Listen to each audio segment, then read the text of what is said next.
Hindi ko kayang sirain ang pangalan ng pamilya ko para sa isang labandera, isang pangungusap, 12 salita. Pero sapat na yon para gumuho ang mundo ni Selena. 6 na ton. 6 na ton pagtitiis sa amoy ng chemical at sikat ng araw pagkakayod, hanggang sa mamaltos ang mga kamay, lahat ng iyon ay para sa lalaking nangako sa kanya ng langit. Binuhay niya si Leandro sa barya-baryang kinikita niya sa paglalaba. Ibinigay ang lahat para lang makatapos ito at mabawi ang dangal ng pamilya Montemayor. Pero ngayong nasa itaas na si Leandro, ang babaeng naging tulay niya patungo sa tagumpay, itinuring na lang niyang isang mansa. Isang dumi na kailangang burahin sa kanyang marangyang buhay. Sa gitna ng isang luntiang piging sa harap ng mga nagniningning na brilyante at mapagpanggap na ngiti, itinanggi ni Leandro ang kanyang mag-ina. Pinanood ni Selena kung paano ngang upuang nakalaan para sa kanya ay kinuha ng mga katulong, tila ba isa siyang basurang hindi dapat naroroon? Ngunit may isang bagay na nakalimutan ang mga Montemayor. Ang isang labandera ang nakakaalam kung gaano kalalim ang dumi ng bawat kasuotan. Alam ni Selena ang lahat ng bahid, lahat ng amoy, at lahat ng lihim na itinatago sa likod ng mga puting polo at mamahaling gown. Kung itinuring niyo siyang basahan na pwedeng apakapakan, humanda kayo. Dahil ang basahang ito ang siyang magpupunas sa inyong mga mapagpanggap na muka hanggang sa lumabas ang tunay ninyong baho. Saksihan ang isang kwento ng pagtataksil, pagtitiis, at ang dakilang pagmamahal ng isang ina na handang ubusin ang sarili para sa anak, ngunit marunong ding lumaban para sa sariling danggal. Inigo, anak, tingnan mo ang lalaking yan, huwag kang iiyak. Tandaan mo ang mukha ng tatay mong mas pinili ang kislap ng ginto kaysa sa tibok ng puso mo. Nanginginig ang tinig ni Selena habang nakakapit sa maliit na kamay ng kanyang 6 na taong gulang na anak. Nakatayo sila sa gitna ng engranding ballroom ng Manila Grand Hotel, isang lugar na tila langit kung ihahambing sa barong-barong nila sa tondo. Nakasisilaw ang liwanag ng mga kristal na chandelier, kasing silaw ng mga brilyanteng suot ng mga panauhing naroroon. Pero para kay Selena, ang bawat kislap ay tila tusok ng karayom sa kanyang dibdib. Sa gitna ng entablado nakatayo si Leandro Montemayor. Gwapo, kagalang-galang, at mukhang isang prinsipe sa kanyang mamahaling taksido. Sa tabi nito ay si Sabina Araneta, ang babaeng balita sa lahat ng pahayagan na magiging asawa ng tagapagmana ng Montemayor Medical Group. 6 na ton. 6 na ton pagtitiis sa init ng plansa at hapdi ng sabon sa kanyang mga kamay. 6 na ton hindi bumili ng bagong damit si Selena, makapagpadala lang ng pambayad sa matrikula ni Leandro sa ibang bansa. Siya ang gumuhay rito nang itakwil ito ng sariling pamilya dahil sa pagrerebelde. Siya ang naging sandigan nito. At ang pangako ni Leandro bago ito umalis, pagbalik ko, Selena, hindi ka na maglalaba para sa ibang tao. Ikaw ang magiging reyna ng buhay ko. Ngunit na yung gabi, ang reynang binalika niya ay may ibang korona. Humakbang si Selena palapit sa entablado. Ramdam niya ang mga matatalim na tingin ng mga alta sosyedad. Ang kanyang kupas na bestido na amoy sabon ay pilit na nakikipagtagisan sa bango ng mga mamahaling pabango sa paligid. Leandro, mahina pero determinadong tawag ni Selena. Tumigil ang tawanan. Tila huminto ang mundo nang lumingon si Leandro. Sa isang saglit nakita ni Selena ang gulat at takot sa mga mata ng lalaki. Pero mabilis itong napalitan ng isang malamig na pader. Sino ka at paano ka nakapasok dito? Ang boses ni Leandro ay walang bakas ng pagkilala. Mas matigas pa ito sa batong ibinabato sa mga palaboy sa kalsada. Leandro, si Inigo ito. Ang anak mo. Hindi ko kailangan ng kahit ano para sa sarili ko. Pero ang anak mo, kailangan niya ng operasyon. Ang sabi mo pagbalik mo, isang malakas at mapang-uyam na tawa ang kumawala sa mga labi ni Sabina. Honey, ito bang sinasabi mong stalker na labandera? Ang kapal din ng mukha mong magdala ng bata rito para mang-extort ng pera sa pamilya Montemayor? Hindi ako nang e-extort, Leandro. Alam mo ang totoo? Hawak mo pa ba ang singsing na ibinigay ko bago ka umalis? Ang singsing na binili ko mula sa 3 buwang pagpupuyat ko sa paglalaba. Sigaw ni Selena, habang ang mga luha ay nagsisimula ng pumatak. Tumingin si Leandro sa kanyang mga panauhin, pagkatapos ay kay Doña Victoria, ang kanyang lola na nakaupo sa harap at nakatingin sa kanila ng may pandidiri. Alam ni Leandro na isang maling galaw lang mawawala ang lahat ng pinaghirapan niyang bawiin ang yaman, Ang kapangyarihan ang titulong tagapagmana. Lumingon, si Leandro sa security guard. Hindi ko kilala ang babaeng ito. She's just one of the laundry staff in our hospital who got obsessed with me. Guard, pakilabas ang basurang ito. Nakakasira ng amoy ng party. Leandro, hayop ka. Sarili mong anak itataboy mo. Nagkagulo ang mga tao. Pinanood ni Selena kung paano ang dalawang malalaking lalaki ay humawak sa kanyang mga braso. Pero ang mas masakit ay nang makita niya ang isang katulong na mabilis na kinuha ang dalawang silya sa gilid na dapat sana ay para sa kanila isang malinaw na mensahe na wala silang puwang sa mundong iyon. Nanay, nasasaktan po ako! Mahinang iyak ni Inigo. Ang bata ay nagsisimula ng habulin ang hininga. Ang sakit sa puso nito ay umaatake dahil sa tensyon. Ilabas niyo sila ngayon din, bulyaw ni Sabina. Kinaladkad si Selena at ang kanyang anak palabas ng ballroom. Bawat hakbang palayo ay tila pagpunit sa kanyang pagkatao. Sa labas ng hotel, bumubuhos ang malakas na ulan. Itinulak sila ng mga guard palabas ng gate, dahilan para mapasalampak si Selena sa putikan habang yakap-yakap ang anak. Isang itim na sasakyan ang huminto sa harap nila. Bumukas ang bintana at lumabas ang muka ng assistant ni Doña Victoria. Nagtapon ito ng isang makapal na sobre sa putikan malapit sa paanan ni Selena. Huling pera na yan na makukuha mo mula sa mga Montemayor. Pirmahan mo ang dokumentong ito, isang waiver na nagsasabing hinding-hindi mo nalalapitan si Sir Leandro at kailanman ay hindi mo sasabihing siya ang ama ng batang yan. Kapalit niyan bibigyan kaya ng sapat na pera para sa operasyon ng bata. Tiningnan ni Selena ang sobrang nababasa na ng ulan. Pagkatapos ay tiningnan niya ang kanyang anak na namumutla na sa kanyang bisig. Ito na sana ang sagot. Ito na ang perang magliligtas sa buhay ni Inigo. Pero lumingon si Selena sa malaking gusali ng hotel. Doon nakita niya ang anino ni Leandro sa bintana nakatingin sa kanila, pero walang balak na bumaba. Sa tabi nito ay si Sabina na tila nagtatawanan pa. Dahan-dahang tumayo si Selena. Hindi niya hinawakan ang sobre. Sa halip dinampot niya mula sa putikan ang isang maliit na plastic na stethoscope, isang laruan ni Inigo na nabitawan at nayapakan ng mga guard kanina. Basag na ito, pero pinahiran niya ito ng kanyang damit. Sabihin mo sa amo mo. Panimula ni Selena, ang boses niya ay wala ng bakas ng pagmamakaawa. Puno na ito ng put na kasing lamig ng ulan. Ang dangal ko ay hindi kayang bilhin ng bariya niyo.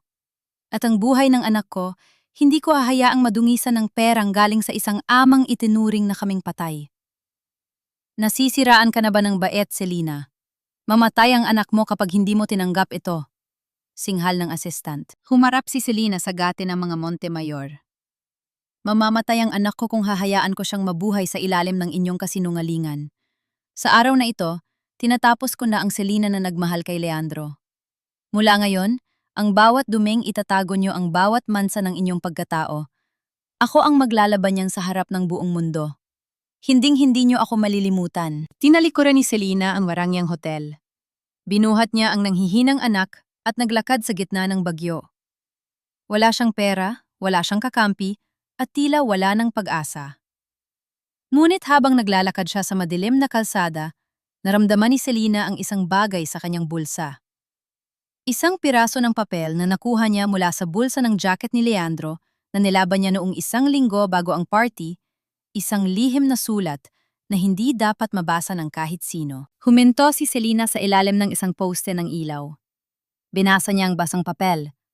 Isang mapait na ngiti ang sumilay sa kanyang mga labi. Akala mo ba malinis ka na, Leandro? Hindi mo alam, may naiwan kang mansa na kahit anong kuskos mo, hindi mo na matatanggal. Sa loob ng motel, masaya ang tugtugan. Pero sa labas, sa gitna ng ulan, isang ina ang nagsisimula ng maghabi ng isang plano na yayanig sa buong imperyo ng mga Montemayor. Basang-basa at nanginginig sa ginaw na rating ni Selena ang kanilang barong-barong sa dulo ng isang makipot na iskinita sa tondo. Dito ang bango ng mamahaling alak at bulaklak sa hotel ay napalitan ng amoy ng estero at basang basura. Inihiga niya si Inigo sa manipis na banig.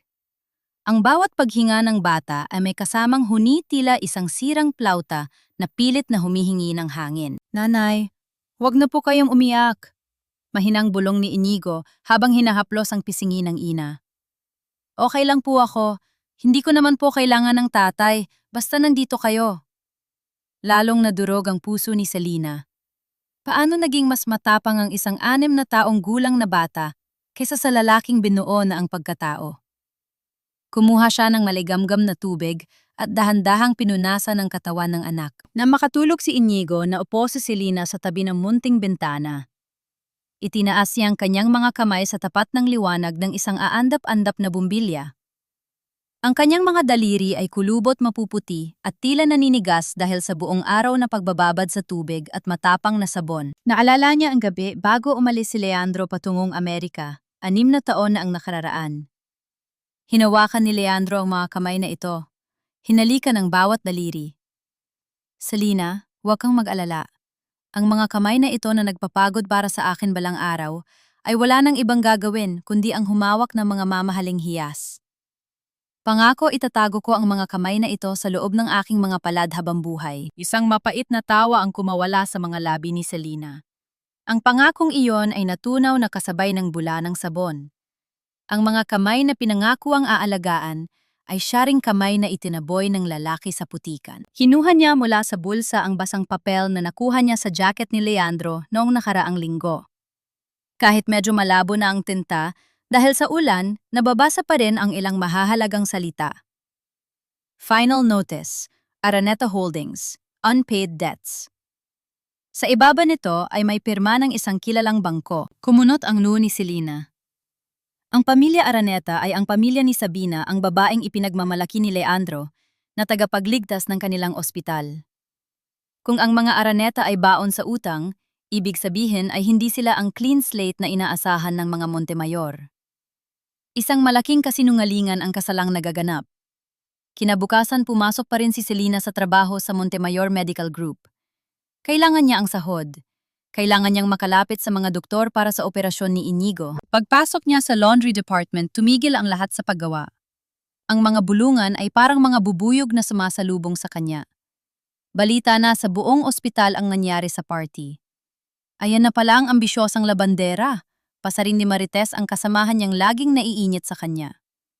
Akala mo naman kung sinong Cinderella. Hayun na uwi sa putikan. Hindi kumibo si Selena. Isinuot niya ang kanyang apron at nagsimulang mag-ayos ng mga maduming linen mula sa operating room. Ang kanyang katahimikan ay hindi tanda ng pagsuko, kundi ng pagtitipon ng lakas. Selena? Napalingon siya.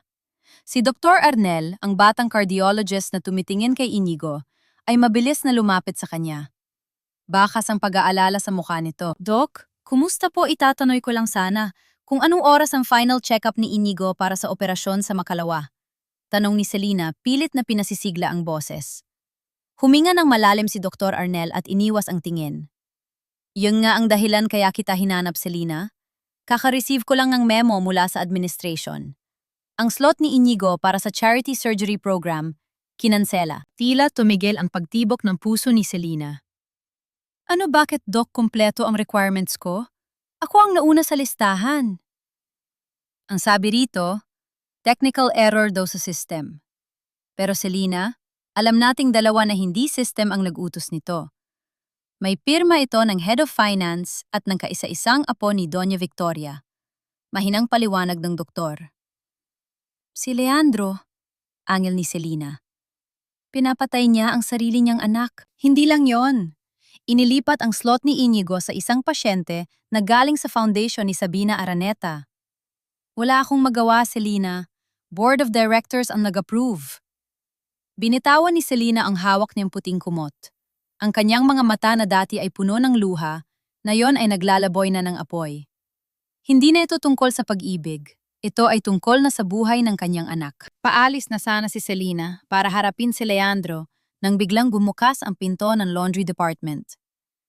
Pumasok ang isang babaeng nakasuot ng mamahaling puting damit, may suot na sunglasses at tila diring-diri sa paligid. Si Sabina Araneta. So ito pala ang mabahong lungga mo, wika ni Sabina habang nagtatakip ng ilong gamit ang kanyang silk na panyo. I can't believe Leandro actually touched someone who smells like bleach and cheap detergent. Hinarap siya ni Selena ng walang takot. Anong kailangan mo kung nandito ka para mang insulto, nag-aaksaya ka lang ng oras? Mas mabaho pa sa detergent ang ugali ng mga taong nakapaligid sa iyo. Mumisi si Sabina at lumapit sa kanya. Inalis niya ang kanyang sunglasses at tinitigan si Selena. Nandito ako para bigyan ka ng babala. Ang pagkakansela sa operasyon ng anak mo, simula pa lang yon. Hanggat hindi ka lumalayo sa pamilya Montemayor, sisiguraduhin kong walang ospital sa buong Pilipinas ang tatanggap sa bastardo mo. Bakit ka natatakot, Sabina? Hamon ni Selena. Natatakot ka ba na malaman ng lahat na ang future husband mo ay isang amang kayang pumatay ng sariling anak para sa pera? O natatakot ka na malaman ng mga Montemayor ang totoo tungkol sa pamilya mo? Napatigil si Sabina. Bahagil nanginig ang kanyang labi pero mabilis siyang nakabawi. Wala kang alam, labandera. Maglaba ka na lang dyan. Dahil bukas hindi lang operasyon ng anak mo ang mawawala, pati trabaho mo kukunin ko. Padabok na lumabas si Sabina. Naiwan si Selena na nanghinginig sa galit. Pero sa gitna ng kanyang pot, naalala niya ang papel na nasa kanyang aparador sa bahay. Akala mo ay talo mo na ako, Sabina? Bulong ni Selena sa sarili habang nakatingin sa tumpok ng mga maduming gown na may mansa ng dugo. Pero nakalimutan mo. Trabaho ko ang maghanap ng dumi. At sisiguraduhin kong ang dumi nyo ang tatapos sa inyong lahat. Sa sandaling iyon, ang labandera, na dating tahimik, ay tuliyan ng nagising. Kung ayaw nilang ibigay ang hustisya, siya ang kukuha nito gamit ang bawat mansa at lihim na kanyang natuklasan. Lahat ng dumi may pinanggalingan, at lahat ng mansa may kwento. Ito ang paulit-ulit na bulong ni Selena sa kanyang sarili, habang mabilis na kumikilos ang kanyang mga kamay sa loob ng laundry department ng Montemayor Medical Group. Ang tunog ng naglalakihang washing machine ay tila isang musikang sumasabay sa bilis ng kanyang pag-iisip. Sa trabahong ito, may isang gintong panuntunan ang mga labandera bago isa lang ang anumang damit, lalo na ang mga mamahaling coat ng mga board member at gown ng mga donya, kailangang kapain ang bawat bulsa. Dati, ginagawa ito ni Selena para iwasang masira ang mga makina mula sa mga nakakalimutang barya susi o ballpen. Pero ngayon, ang bawat bulsa ay tila isang baul ng mga sikretong naghihintay na mabuksan. Selena, bakit parang seryosong-seryoso ka yata sa tumpok na yan ni Sir Leandro? Usisa ni Aling Nena, ang pinakamatandang labandera na naging kaisa-isang kaibigan ni Selena. Kailangan lang pong masiguro na walang maiiwan, Aling Nena. Ayaw nating madamay sa galit nila. Sagot ni Selena habang pasimpleng kinakapa ang loob ng bulsa ng isang itim na blazer. Nang maramdaman niya ang isang manipis na piraso ng papel, mabilis niya itong hinugot at itinago sa loob ng kanyang palad. Hindi ito barya. Hindi rin ito resibo ng parking. Isa itong maliit lukot-lukot na papel na may sulat kamay ni Sabina. Binasa niya ito ng mabilis, habang nakukunwaring inaayos ang kulyar. Transfer 5 milyon to Araneta Development Account as soon as possible. Tell them it's for pediatric equipment. No one will check the Pink Heart Foundation logs. Nanlamig ang buong katawan ni Selena. Ang Pink Heart Foundation ay ang pundasyon ni Sabina na dapat sana ay nagpopondo sa operasyon ng mga batang tulad ni Inigo. Pero ayon sa papel na ito, ang pera ay inililipat sa sariling account ng mga Araneta. Ginigipit nila ang buhay ng anak ko. Para lang itapal sa utang nila, uminit ang kanyang pandinig sa tinde ng pot. Selena Vergara? Napatalon si Selena nang bumukas ang pinto at pumasok ang Chief of Security ng ospital, kasunod ang head ng Human Resources. Baka sa kanilang mga mukha ang panganib. Bakit po? Tanong ni Selena, pilit na itinatago ang lukot na papel sa kanyang apron. May report kaming natanggap mula kay Miss Sabina Araneta. May nawawalang mamahaling alahas sa kanyang locker pagkatapos mong dumaan doon para kumuha ng mga maduming linen. Kailangan naming kapkapan ang mga gamit mo, mariing saad ng security head. Nagkatinginan ang mga kasamahan ni Selena. Ang mga marites na kanina ay nagbubulungan ay biglang tumahimik abot-abot ang kaba para sa kanya. Wala akong kinuha. Pumasok ako roon para magtrabaho, hindi para magnakaw.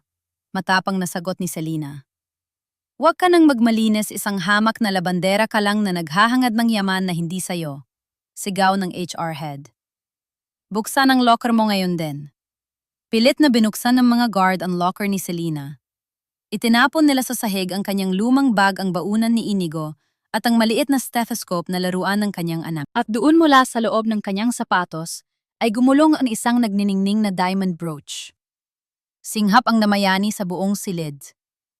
Hindi sa akin yan, itinanim niyo yan, sigaw ni Selena. Alam niyang ito ang planong sinabi ni Sabina kahapon.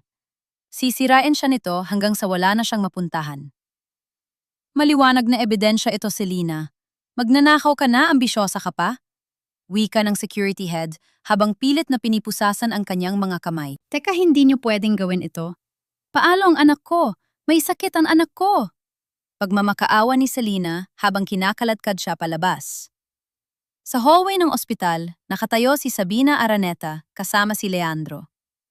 Nakasanda si Sabina sa balikat ni Leandro, mukhang nagdadalamhati dahil sa nawalang alahas. Nang dumaan ang mga guard na kaladkad si Selena, panandaliang nagtama ang mga mata nila ni Leandro. Nakita ni Selena ang bahagyang paggalaw ng mga labi ni Leandro, tila gustong magsalita, pero agad din itong umiwas ng tingin nang higpitan ni Sabina ang kapit sa kanyang braso. Leandro, alam mong hindi ko ito magagawa. Tulungan mo si Inigo, parang awa mo na. Pagsusumamo ni Selena. Pero tinalikuran siya ni Leandro.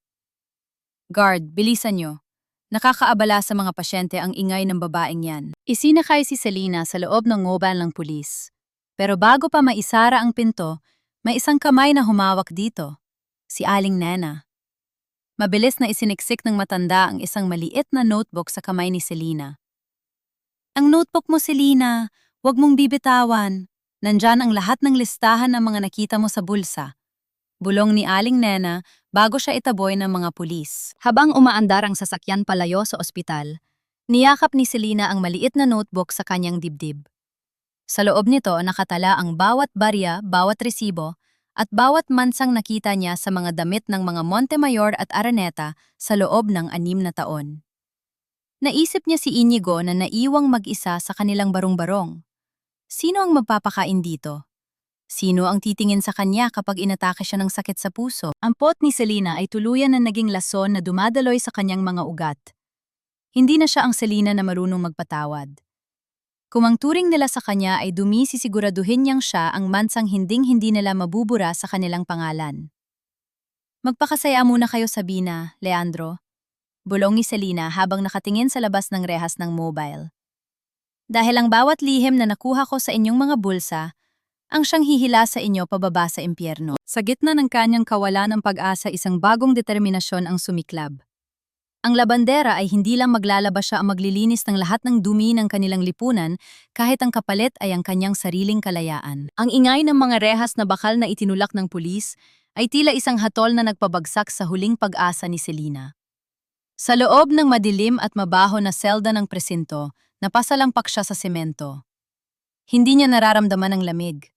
Ang tanging nararamdaman niya ay ang bawat tibok ng kanyang puso na sumisigaw ng pangalan ng kanyang anak. Inigo, anak ko, silong titingin sa'yo. Hikbi ni Selena habang nakasubsob ang mukha sa kanyang mga palad. Ang bawat segundo sa loob ng kulungan ay tila 1 taon. Naalala niya ang mukha ni Inigo bago siya umalis kaninang umaga maputla, nahihirapang huminga, pero pilit pa ring numingiti para hindi siya mag-alala. Ngayong gabi, ang batang yon ay mag-isang haharap sa dilim ng walang gamot at walang nanay na magpapatahan sa kanya. Oy, labandera, may dalaw ka. Magpasalamat ka at may nakakaalala pa sa'yo. Sigaw ng pulis habang kinakalampag ang rehas. Inisip ni Selena na baka si Aling Nena o kaya ay si Dr. Arnel. Pero nang iharap siya sa visitors area, ang kanyang dugo ay tila naging yelo. Nakatayo roon si Sabina Araneta, nakasuot ng isang pulang dress na tila nanunuya sa kalagayan ni Selena. Sa tabi niya ay isang lalaking nakasuot ng barong, ang abogado ng mga Montemayor. Kumusta ang bagong bahay mo, Selena? Nakangising tanong ni Sabina. Bagay sa'yo ang amoy rito. Amoy basura, amoy talunan. Nasaan si Leandro? Bakit ikaw nandito? Galit na tanong ni Selena. Leandro is busy preparing for our grand wedding. Bakit pa siya madaaksaya ng panahon sa isang magnanakaw? Lumapit si Sabina at ibinaba ang isang dokumento sa mesa. Nandito ako para maging mabait. Ito ay isang affidavit of non-disclosure at isang quitclaim. Kapalit ng pag-urong ko sa kaso ng pagnanakaw, pipirmahan mo ito. Isusuko mo ang lahat ng karapatan ni Inigo bilang anak ni Leandro. Aaminin mo na ang bata ay hindi Montemayor at aalis kayo ng Manila nang hindi na babalik kailanman. Tumingin si Selina sa dokumento. At ang operasyon ni Inigo kapalit ba nito ang buhay ng anak ko? Humalahak si Sabina. Oh, Selina, you're still so naive. Ang pera para sa operasyon na gastos na namin para sa wedding gown ko. Pero sige, bibigyan kita ng pamasahe pa uwi sa probinsya nyo. Yun lang ang halaga ng pirma mo. Nanginginig ang mga kamay ni Selina sa tindi ng puot. Tumingin siya ng diretso sa mga mata ni Sabina.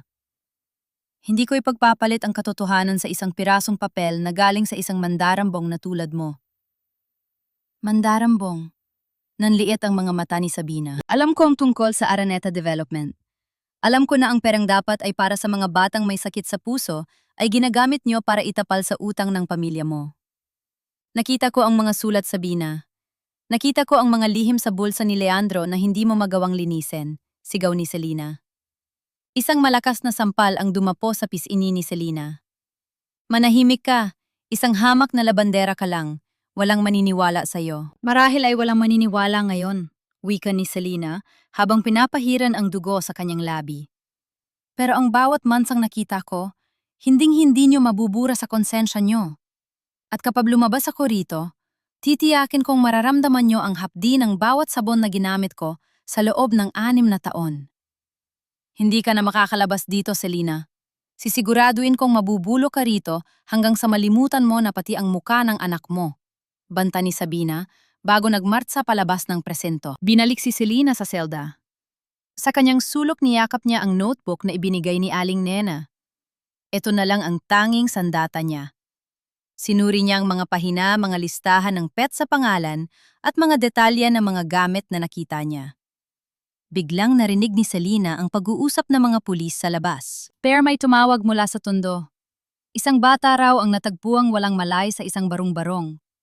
Isang Inigo Vergara raw ang pangalan. Dinala sa City Hospital dahil wala silang pambayad sa Montemayor. Tila gumuho ang langit sa ulirat ni Selina. Inigo ang anak ko. Palabasin niyo ako rito. Parang awan niyo na ang anak ko. Nagwawala si Selina, pinaghahampas ang rehas hanggang sa mamaltos. At dumugo ang kanyang mga kamay na dati ay para sa paglalaba, na yon ay para sa paglaban. Pero walang nakikinig. Ang kanyang mga sigaw ay nalunod sa ingay ng ulan sa labas. Sa kabilang panig ng lungsod sa loob ng isang marangyang opisina, tinitingnan ni Leandro ang kanyang sarili sa salamin.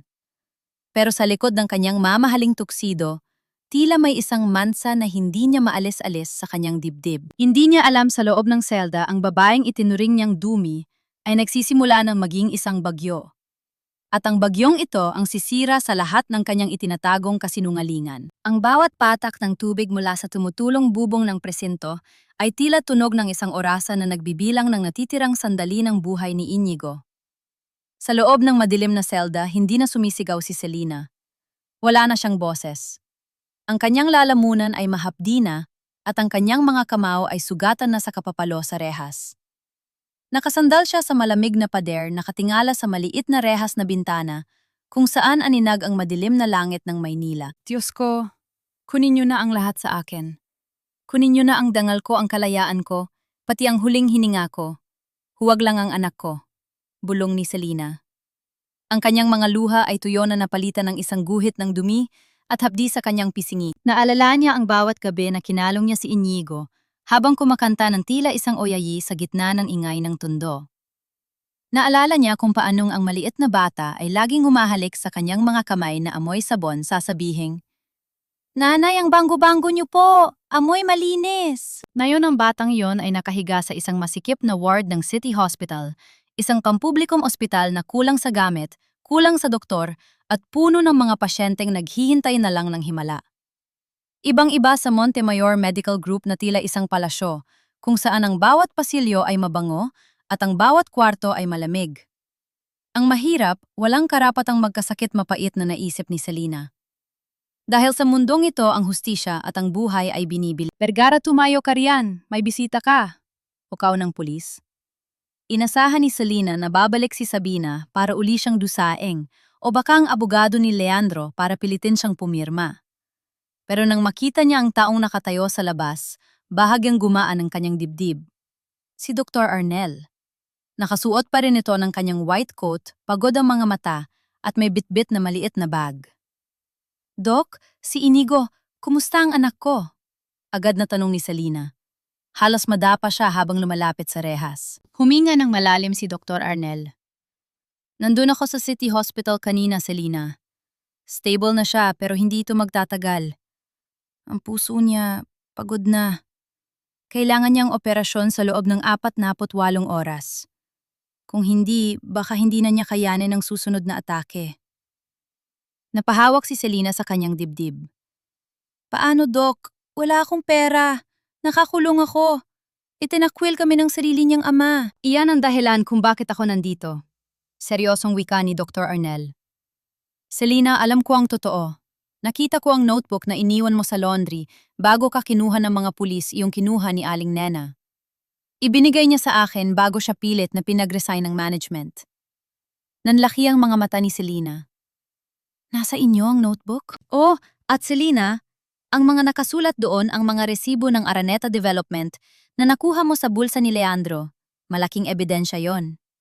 Hindi lang ito tungkol sa pagnanakaw ng alahas. Ito ay tungkol sa charity fraud. Binubulsa nila ang pera ng mga donasyon para pambayad sa utang ni Sabina. Inilabas ni Dr. Arnel ang isang cellphone at may ipinakita kay Selina. May kaibigan akong abogado, isang human rights lawyer. Kapag ibinigay mo ang pahintulot na gamitin ang notebook na ito, maari kitang mailabas sa loob ng ilang oras dahil sa lack of evidence sa pagnanakaw at pwede nating baligtarin ang laban. Nanginginig ang mga labi ni Selina. Pero Doc, kapag ginawa natin yan, masisira ang ospital. Mawawala ng trabaho ang marami. At si Leandro, kailanman ay hindi niya ako mapapatawad. Tinitigan siya ni Dr. Arnel ng diretso sa mga mata. Selina, pinili ni Leandro ang pera kaysa sa anak niya. Pinili ni Sabina ang karangyaan kaysa sa katotohanan. Ngayon, ikaw ang pumili. Pipiliin mo ba ang katahimikan para protektahan ng mga taong sumira sa'yo? O pipiliin mo ang buhay ni Inigo? Sa sandaling iyon, ang huling bakas ng pag-aalinlangan sa puso ni Selina ay tuluyan ang naglaho. Wala na ang babaeng nagmamahal kay Leandro. Wala na ang labanderang yumuyuko sa harap ng mga Montemayor. Gawin niyo ang dapat, Doc, mariing sabi ni Selina. Ilabas niyo ako rito. Dahil ang mansang itinatago nila, ako mismo ang maglalaban yan sa harap ng buong bansa. Pagkalis ni Dr. Arnel, naiwan si Selina sa loob ng selda. Pero hindi na siya nakayuko. Tumayo siya ng matuwid kahit marumi ang kanyang damit at gulo-gulo ang kanyang buhok. Sa kabilang dako sa loob ng kanyang silid sa mansyon, hindi mapakali si Leandro. Binuksan niya ang kanyang drawer at kinuha ang isang lumang litrato ni Selina, ang litratong laging nasa loob ng kanyang petaka noong nasa Amerika siya. Biglang kumasok si Sabina may dalang baso ng wine. Honey, bakit gising ka pa? Huwag mong isipin ang labanderang yon. Bukas tapos ng lahat. Malilinis na ang pangalan mo. Sabina, kailangan ba talaga nating gawin ito sa bata? Mahinang tanong ni Leandro. Tumawa si Sabina, isang tawang kasing lamig ng bakal. Leandro, ang bata ay mansa sa iyong karera. At ang mga mansa kailangang burahin bago pa kumalat. Inumin mo ito at matulog ka na. Bukas ay ang ating pre-wedding gala. Hindi alam ni Sabina habang napaplano siya para sa kanyang nagniningning na bukas. Ang babaeng nasa loob ng kulungan ay nakahanda ng isampay ang lahat ng kanilang maruming sikreto sa ilalim ng matinding sikat ng araw. Hindi lahat ng lumalabas sa kulungan ay malaya. Para kay Selina, ang paghakbang niya palabas ng presinto ay simula lamang ng isang mas matinding pagkakulong sa obligasyong iligtas ang kanyang anak sa loob ng natitirang 36 na oras. Salamat, Doc. Salamat, Attorney Ramos. Wika ni Selina habang nakatayo sa tapat ng gate ng presinto. Ang kanyang mga mata ay malalim bakas ang puyat, pero may bagong talas na hindi pa nakikita noon. Wala pang ebidensyang pagnanakaw, kaya pansamantala kang makakalabas. Pero Selina, alam nating hindi titigil si Sabina.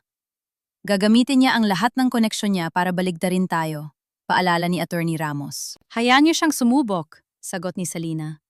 Dahil sa pagkakataong ito, hindi na ako ang Selina na marunong lang umiyak. Pupunta muna ako kay Inigo. Sa City Hospital, nadatna ni Selena ang kanyang anak na natutulog.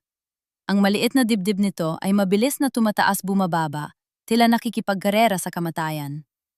Hinawakan ni Selena ang malamig na kamay ng anak. Hintayin mo si nanay, anak. Konting tiis na lang.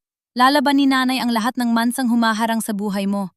Bulong niya. Samantantala sa isang marangyang butik sa Makati, abala si Sabina Araneta sa pagsusukat ng kanyang pang-reception na gown. Pero sa gitna ng kanyang pag-iinarte, tumunog ang kanyang cellphone. Isang tawag mula sa kanyang ama. Sabina, nasaan na ang 5 milyon ang sabi mo maayos ng lahat? Tumatawag lang mga kreditor, kukunin na nila ang bahay natin sa Forbes Park kapag hindi tayo nakabayad bago ang kasal mo. Sigaw ng kanyang ama sa kabilang linya. Papa, relax. Konting panahon na lang. Nakuha ko na ang pondo mula sa Pink Heart Foundation. Kailangan ko lang i-clear ang mga medical records sa ospital para magmukhang equipment ang binili. Iritableng sagot ni Sabina. At huwag kang mag-alala, nakakulong, na ang labandera nakakaalam ang lahat. Wala nang mansa ang plano ko. Ibinaba ni Sabina ang telepono, pero hindi niya alam na sa labas ng butik sa loob ng isang luma at karag-karag na taxi ay nakatingin sa kanya si Selena. Hindi umuwi si Selena para magpahinga. Bumalik siya sa kinaroroonan ng kanyang lakas sa Montemayor Medical Group. Gamit ang kanyang lumang ID at ang tulong ni Aling Nena na palihim siyang pinapasok sa back entrance ng laundry area, muling pumasok si Selena sa lungga ng kaaway. Selena, delikadong ginagawa mo. Kapag nahuli ka rito, lalo kang mabubulok sa kulungan. Kabanawi ka ni Aling Nena. Aling Nena, kailangan ko ang mga yellow bags mula sa opisina ni Sabina ngayong hapon. Alam kong doon niya itinatapon ang mga dokumentong ayaw niyang makita ng board, paliwanag ni Selena. Sa mundo ng hospital laundry, ang mga yellow bags ay para sa infectious waste o mga dumi na dapat ay sinusunog agad. Alam ni Sabina na walang sinuman ang magtatangkang magbukas ng mga plastic na yon dahil sa takot sa sakit. Pero mali siya. Para sa isang inang desperada, mas nakamamatay ang katahimikan kaysa sa anumang virus. Sa gitna ng gabi sa loob ng madilim na laundry room, pinuksan ni Selena ang isang dilaw na plastic.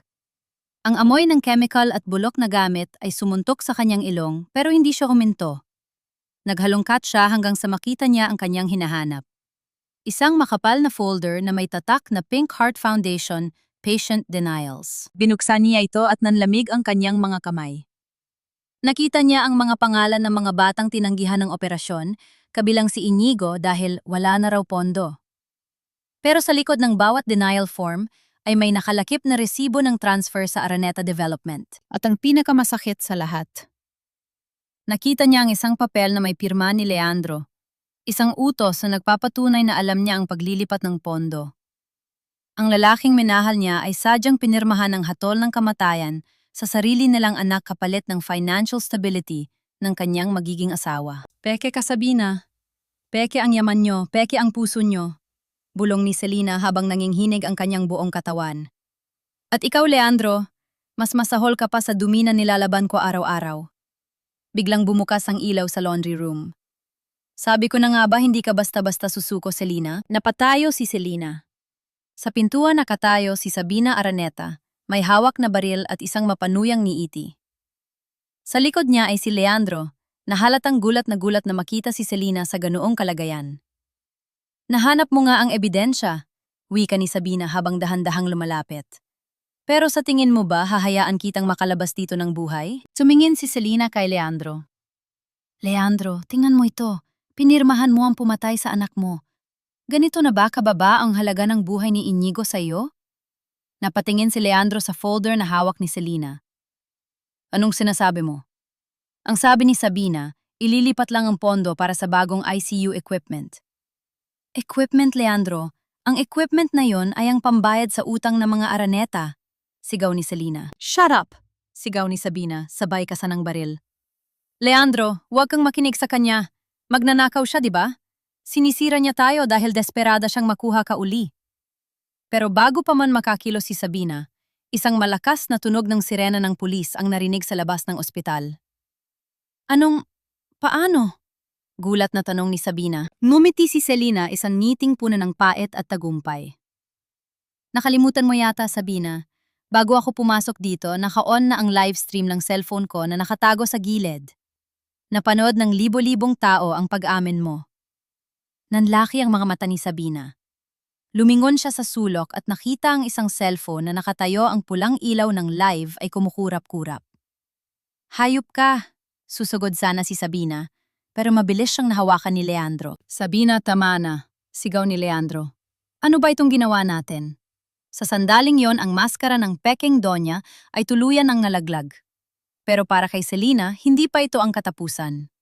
Dahil habang nagkakagulo sa laundry room, tumunog ang kanyang sariling phone, isang tawag mula sa City Hospital. Hello? Si Selena Vergara ba ito? Kailangan niya nang pumunta rito. Si Inigo tumigil ang pagtibok ng puso niya. Ang folder na hawak ni Selena ay nalaglag sa sahig. Ang tagumpay na kanyang hinawakan ay biglang naglaho na palitan ng isang takot na mas matindi pa sa anumang kulungan. Sa loob ng laundry room ang hangin ay naging kasing bigat ng basang kumot. Ang ingay ng sirena ng pulis sa labas ay tila humihini ng katarungan, pero para kay Selena, ang mundong ito ay biglang nawalan ng tunog. Ang tanging naririnig niya ay ang boses ng nurse sa kabilang linya. Tumigil ang pagtibok ng puso niya. Nabitawan ni Selena ang kanyang cellphone. Ang kanyang mga binti ay nanghina dahilan para mapaluhod siya sa gitna ng mga nagkalat na dokumento. Inigo, ang kanyang gulong ay tila isang hiling na lumipad patungo sa langit. Anak, wag.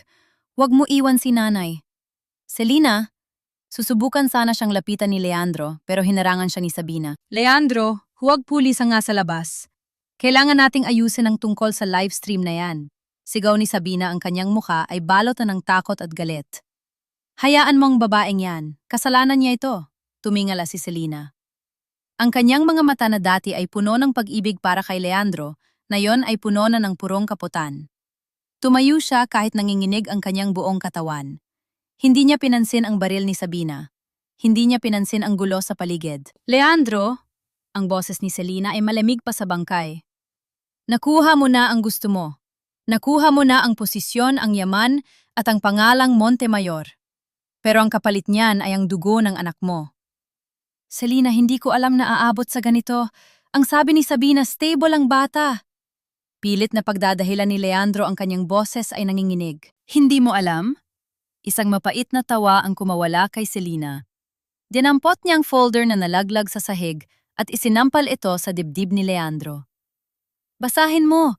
Basahin nung dokumentong pinirmahan mo noong isang buwan pa ibinenta mo ang karapatan ni Inigo.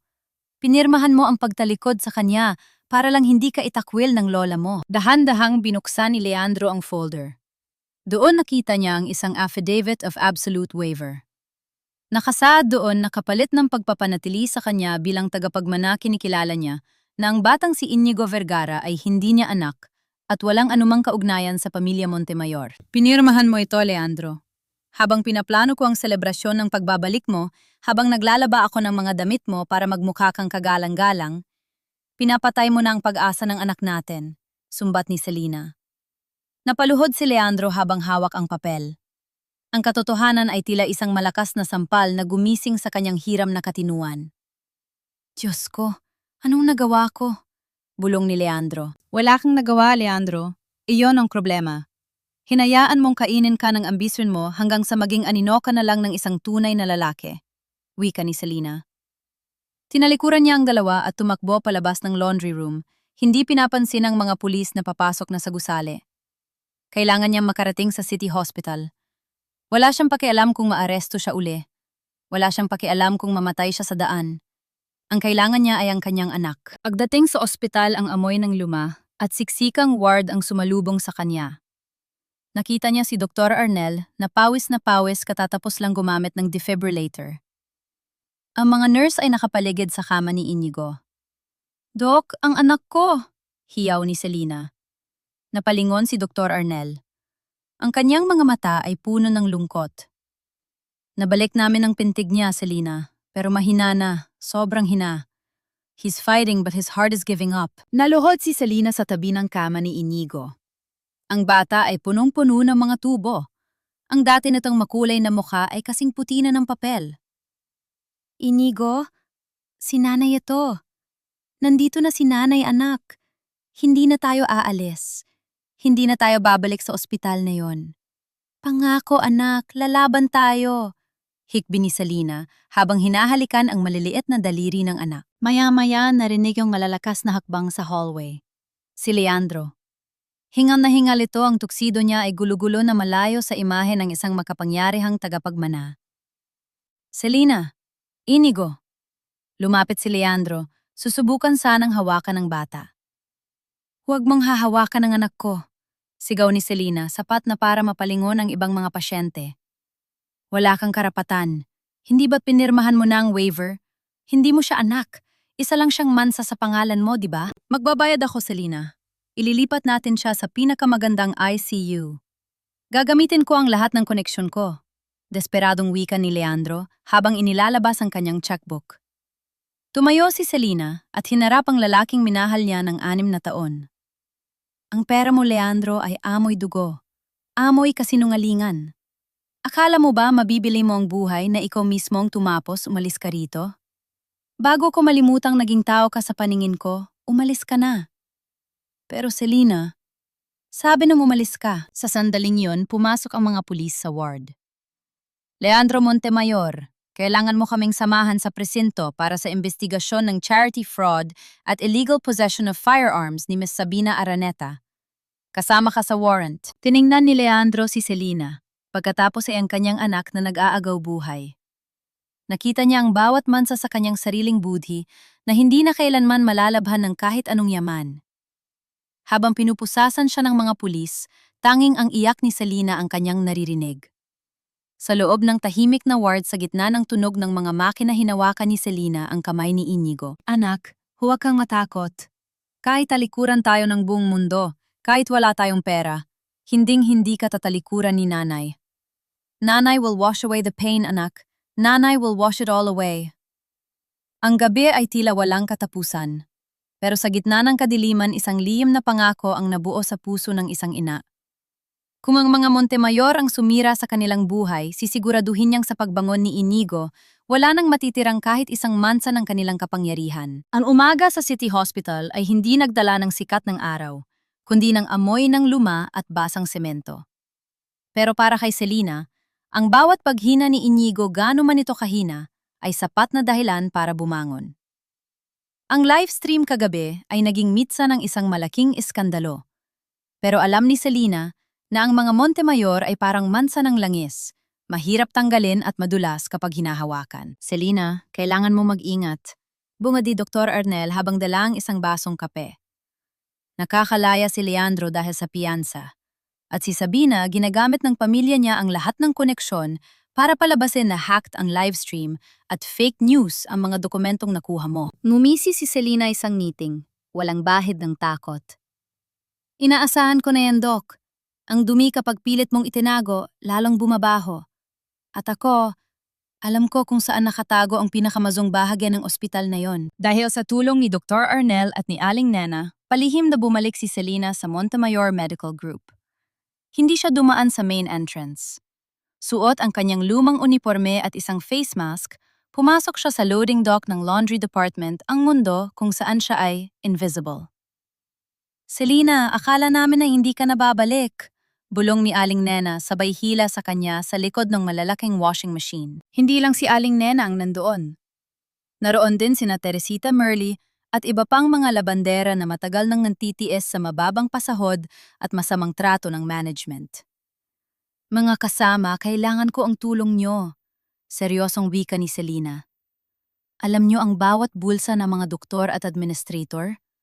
Alam nyo kung anong mga papel ang itinatapon nila sa yellow bags na hindi dapat makita ng publiko? Nandito na Selena. Wika ni Merly sabay labas ng isang plastic na puno ng mga pinunit na papel. Simula nang kumalat ang video mo kagabi, nakagulo sa admin. Marami silang sinirang dokumento. Pero nakalimutan nila, kami ang naglalabas ng basura. Dito pumasok ang galing ni Selena sa laundry color coding. Sa loob ng 6 na taon, natutunan niya ang sistema ng ospital basta kulay ng mga folder at basura. Sa loob ng ilang oras sa ilalim ng andap-andap na ilaw ng laundry room, binuo ni na Selena ang puzzle. Ang mga piraso ng papel na nakuha mula sa mga bulsa at basurahan ay nagsimulang magkwento. Tingnan niyo ito. Turo ni Selena sa isang mansyadong papel. Ito ang master list ng Pink Heart Foundation para sa buwan ng operasyon ni Inigo. Ang pangalan ni Inigo ay nasa tuktok pero may guhit na pula. At sa tabi nito may sulat kamay, Transfer funds to Sabina's wedding planner. Down payment for catering. Diyos ko, ang buhay ng bata ipinalit sa pagkain sa kasal. Hilakbot na wika ni Aling Nena.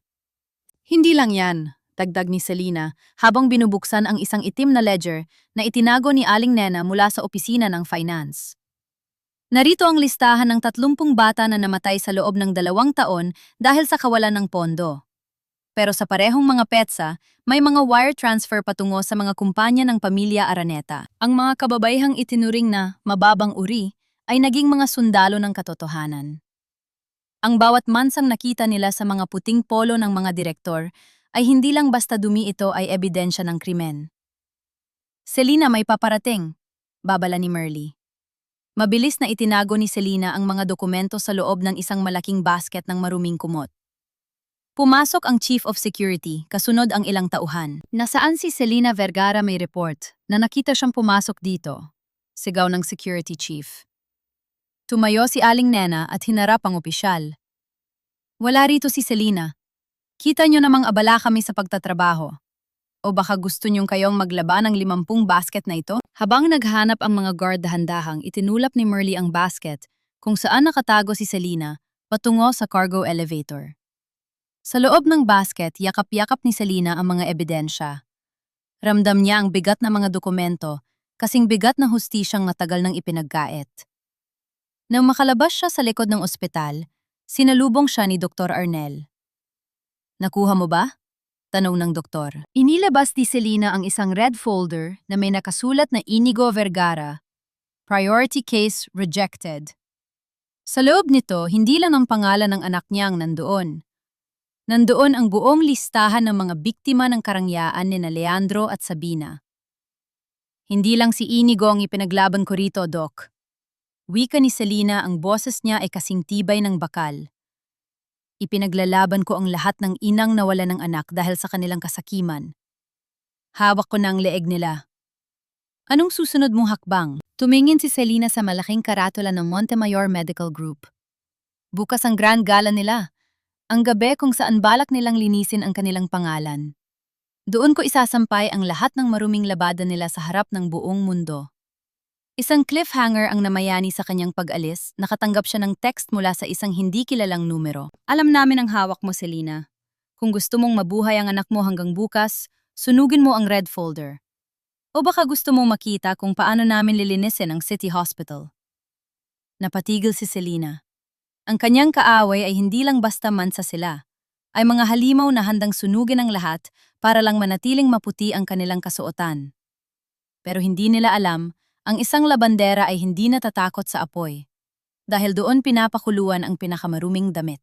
Ang takot ay parang mansa, kapag hinayaan mong manatili, kakapit ito sa iyong balat hanggang sa hindi mo na makilala ang iyong sarili. Hawak ang kanyang cellphone, tinitigan ni Selena ang banta sa screen. Ang kanyang puso ay tumitibok ng mabilis, pero hindi ito ang tibok ng isang biktima.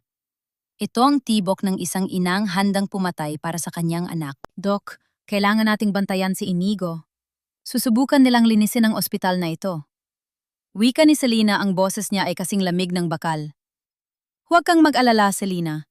Kinausap ko na ang mga security rito sa City Hospital. Karamihan sa kanila ay may mga anak ding dito ginagamot. Hindi nila hahayaang may mangyari kay Inigo, paninigurado ni Dr. Arnel.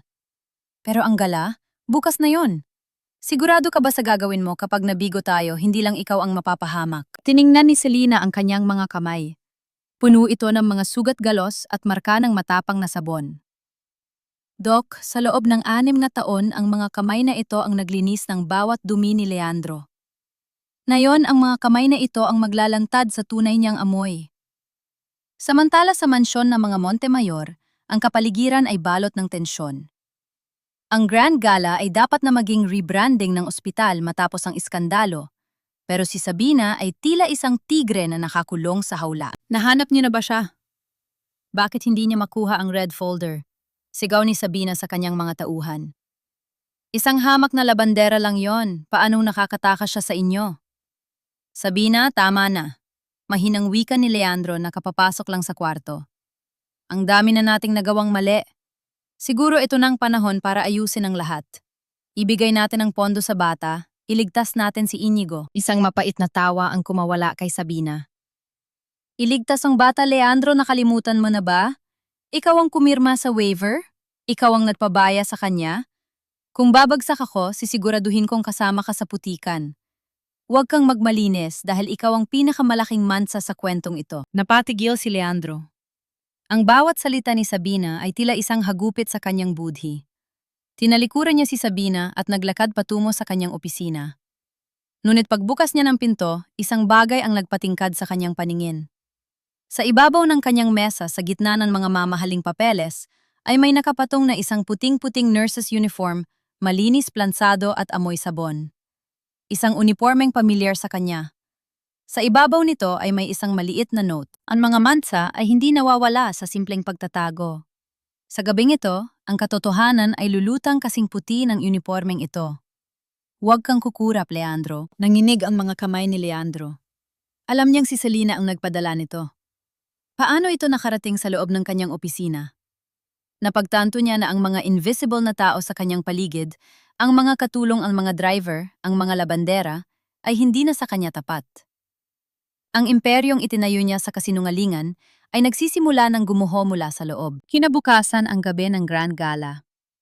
Ang Manila Hotel ay muling napuno ng mga nagdiningning na bituin ng lipunan. Ang mga Araneta at Montemayor ay nakasuot ng kanilang pinakamagarang kasuotan pilit na itinatago ang kaba sa likod ng mga peking ngiti. Si Sabina ay mukhang isang reyna sa kanyang designer gown, habang si Leandro ay tila isang anino sa tabi niya. Ang mga media ay abala sa pagkuha ng litrato, naniniwala sa palabas na pagkakaisa ng dalawang pamilya. Ladies and gentlemen, panimula ni Doña Victoria sa entablado. Tonight we celebrate the excellence of Montemayor Medical Group and the generosity of the Pink Heart Foundation. Through our efforts, we continue to save lives. Ngunit bago pa matapos ang kanyang sasabihin, ang mga malalaking screen sa paligid ng ballroom ay biglang nagiba. Ang video ng promotional ad ng ospital ay napalitan ng isang audio recording. Transfer 5 milyon to Araneta Development account as soon as possible. Tell them it's for pediatric equipment. No one will check the Pink Heart Foundation logs. Ang boses ni Sabina ay umalingaw-angaw sa buong ballroom. Napasinghap ang lahat. Ang mga flash ng camera ay nagsimulang tumutok kina Sabina at Leandro. Anong? Patayin niyo yan! Patayin niyo ang system! Sigaw ni Sabina, ang kanyang mukha ay naging kasing puti ng papel. Ngunit hindi tumigil ang system. Ang sumunod na lumitaw sa screen ay ang mga larawan ng mga red folder, ang mga batang pumanaw dahil sa kawalan ng pondo, at sa tabi nito ay ang mga resibo ng luho ni Sabina at Leandro. Sa gitna ng kaguluhan, bumukas ang malaking pinto ng ballroom. Ang lahat ay napalingon. Doon nakatayo si Selena Vergara. Hindi siya nakasuot ng gown. Hindi siya nakasuot ng alahas. Nakasuot siya ng kanyang asul na laundry uniform, ang unipormeng naging saksi sa kanyang pagtitiis. Hawak niya ang red folder sa kanyang kanan at sa kanyang kaliwa, ang kanyang mga kamay ay taas na unakataas. Ang gabing ito ay hindi para sa inyong karanyaan. Ang boses ni Selena ay narinig sa buong silid kasing linaw ng kristal. Ang gabing ito ay para sa katotohanan. Ang bawat mansa na itinago nyo sa loob ng 6 na taon, ngayong gabi ako ang maglalaban nito sa harap nyo. Si Leandro ay napahawak sa mesa, hindi makapaniwala sa tapang ng babaeng dati ay itinaboy niya sa ulan. Si Sabina naman ay susugod sana, pero hinarangan siya ng mga pulis na kapapasok lang sa ballroom. Ang huling pagsabog ay hindi galing sa bomba. Bulong ni Selena habang naglalakad palapit sa entablado. Ito ay galing sa boses ng mga taong itinuring niyong dumi. Ang cliffhanger. Habang papalapit si Selena, may isang lalaking lumabas mula sa likod ng entablado, isang lalaking hindi inaasahan ng lahat. Hawak ang isang huling piraso ng ebidensya na tuluyang wawasak sa pangalang Montemayor. Ang bawat hakbang ni Selena sa pulang alpombra ng ballroom ay tila tunog ng isang paparating na paghuhukom. Ang kanyang asul na laundry uniform ay isang malaking mansa sa gitna ng dagat ng mga puting taksido at nagniningning na gown, pero sa gabing ito, siya ang pinakamaliwanag na bituin. Selena, paano ka? Hindi makapaniwalang wika ni Leandro habang pilit na humahakbang paatras. Akala nyo ba ay malinis na ang lahat dahil naitapon niyo ako sa kulungan? Wika ni Selena habang nakatayo sa tapat ng mikropono sa entablado. Nakalimutan nyo yata, ang isang labandera hindi natatakot sa dumi. Dahil trabaho naming harapin ang pinakamabaho at pinakamaitim na bahagi ng inyong pagkatao. Security, ilabas ang babaeng yan! Nasisiraan na siya ng bait! Sigaw ni Sabina, ang kanyang boses ay nanginginig sa pagitan ng galit at takot. Ngunit walang security na gumalaw. Sa halip mula sa anino ng backstage, lumabas ang isang lalaking may edad na nakasuot ng simpleng barong pero may dalang autoridad. Mr. Alfonso!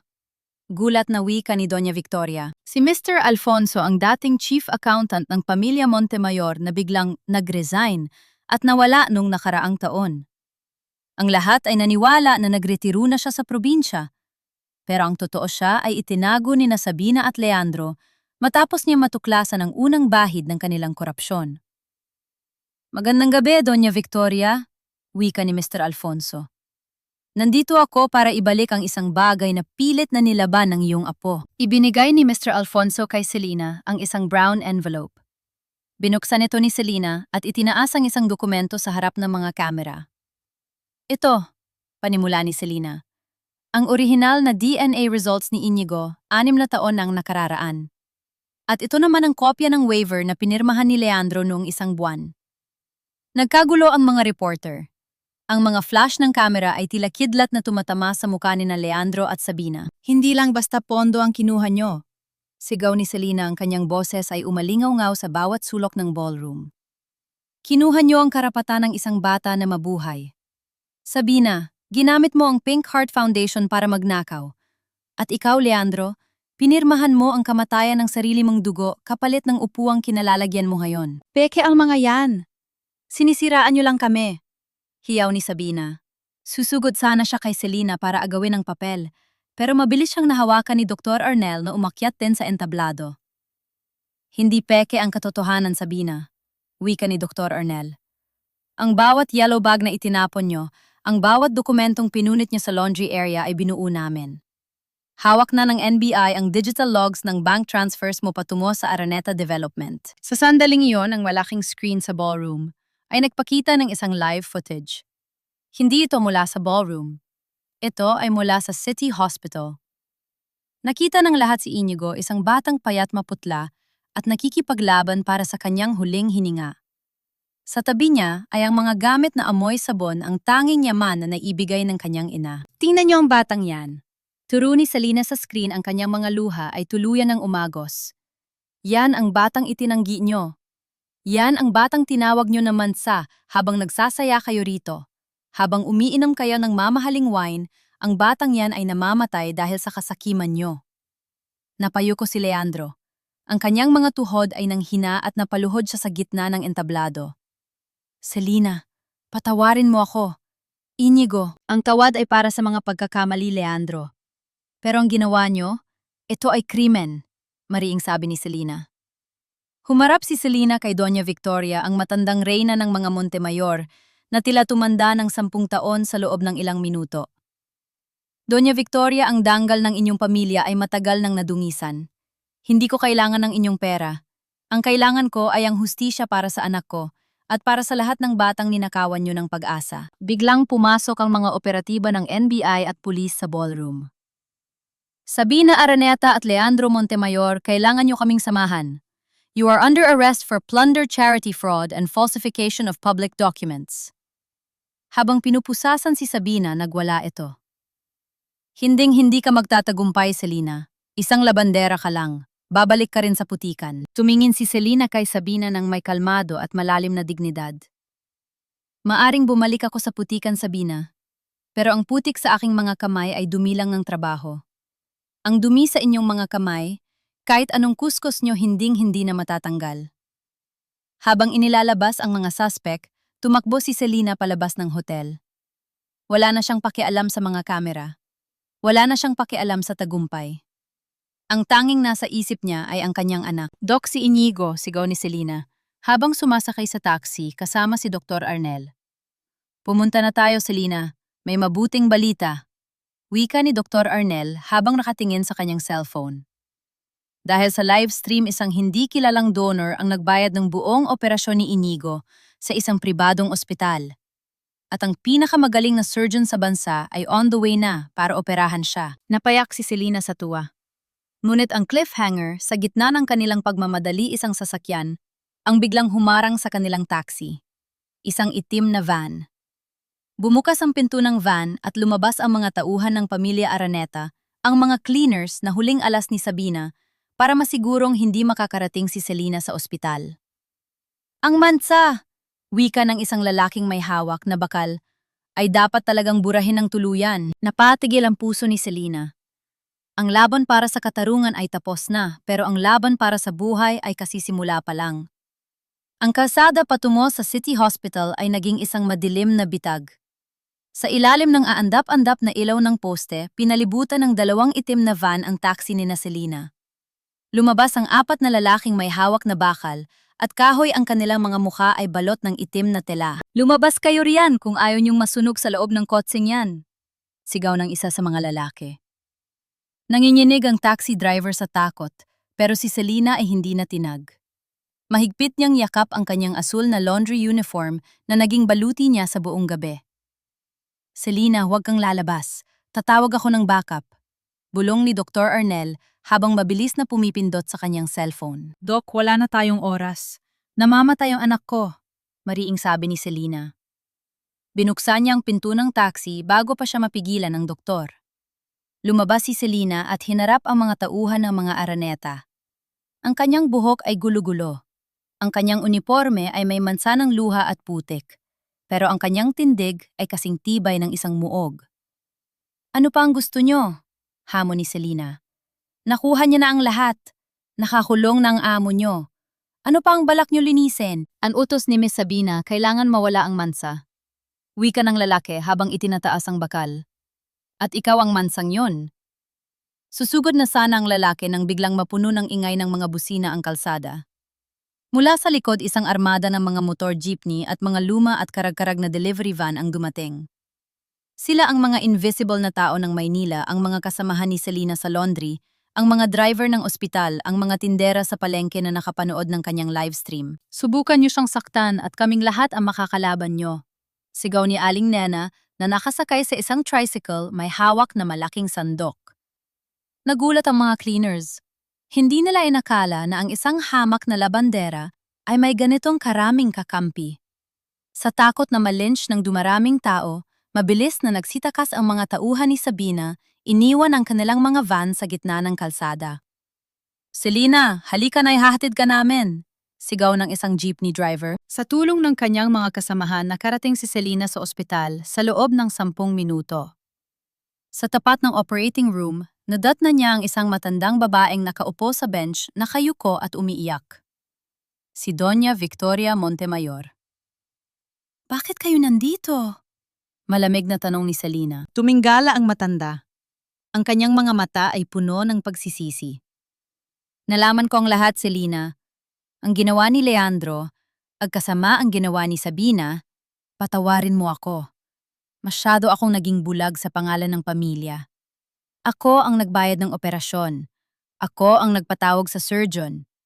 Ito na lang ang tanging paraan para mahugasan ko ang kasalanan ng apong pinalaki ko. Ang pera nyo ay hindi makakahugas sa sakit na idinulot nyo, sagot ni Selena. Pero hindi na niya itinaboy ang matanda. Naupo siya sa kabilang dulo ng bench, ang kanyang mga kamay ay nakatikom sa isang taimtim na panalangin.